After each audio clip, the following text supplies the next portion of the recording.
நாம் தேவனுடைய வீடு கட்ட ஆரம்பிச்ச உடனே எல்லாருக்கும் தெரியப்படுத்தி ஜனங்கள்லாம் ஜெபிக்கிறாங்க. ஆண்டவர் கட்டி தரப்போகிறார், இடம் தந்துட்டாருன்னு. அப்போ பாருங்களேன், மத தீவிரவாத அமைப்பினர் மத தீவிரவாதத்தை தூண்டிவிட்டு இதை கட்ட விடக்கூடாது அப்படி ஊர்வலம் நடத்தினாங்க, பொதுக்கூட்டம் போட்டாங்க, நோட்டீஸ் அடித்தாங்க. நாங்கள் அப்போ தான் ஆரம்ப காலம், எங்களுக்கு போலீஸ் விசாரணை, தாசில்தார் விசாரணை, ஆர்ஐ விசாரணை, நிறைய அதிகாரிகளாக விசாரிக்கிறாங்க. நமக்கெல்லாம் பழக்கமே இல்லையா, முதல்ல கொஞ்சம் பயம், அவ்வளோதான்.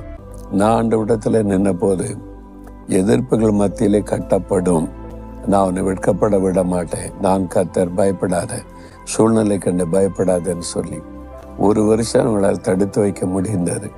அதன் பிறகு ஆண்டவர் சொன்னார், ஸ்டார்ட் த ஒர்க் அப்படின்னார். வேலை ஆரம்பி, நான் பார்த்துக்கிறேன்னு. வேலை ஆரம்பித்தோம். கடன்னு கர்த்தர் முடிச்சு மகிமையாய் ஆண்டவர் பிரதிஷ்டை பண்ண உதவி